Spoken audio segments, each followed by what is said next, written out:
So the first time that I really realized that I wanted to make spreading tea culture part of my life was when the first time I was traveling in Asia, and I'd been studying Chinese tea in America for about 2 years at that point, and I had my little tea set with me with the Yixing ware, just like this, and I was in my kitchen, I was in Japan, and I was about to make tea for myself. There was no one else home except, and I was getting my stuff down, and this house guest that we had staying with us, he showed up and he came into the kitchen, started looking through the fridge. His name was Cordo. And I didn't know him at all, but I said, "Hey Cordo, do you want some tea?" And he was looking in the fridge and he was like, "Nah man, I'm cool."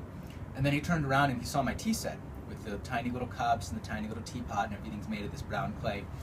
And he's like, "Oh, whoa, well yeah, I'll have some of that tea," because he could tell it was something special and unusual. It wasn't tea from a tea bag or tea from a can or anything like that.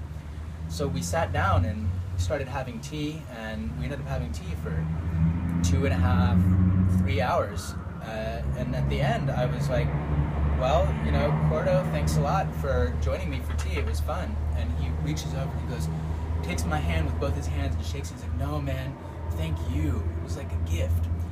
And that was the first time that I realized that not only do I freak out and get really excited about tea, a lot of people do. A lot of people are really interested in this, the culture and the practice and the tea itself, but it goes beyond that. It's this need that people have for slowness and calmness and art and meditation in their daily lives.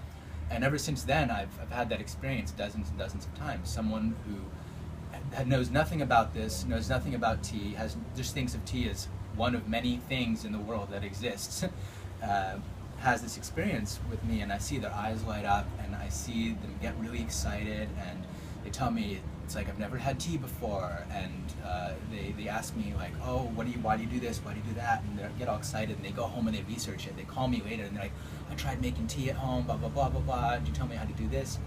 And just feeling that enthusiasm like I felt when I first got into tea, but seeing that in other people and seeing them tell their friends and have tea with their friends, and the culture spread like that is the whole reason that I do this.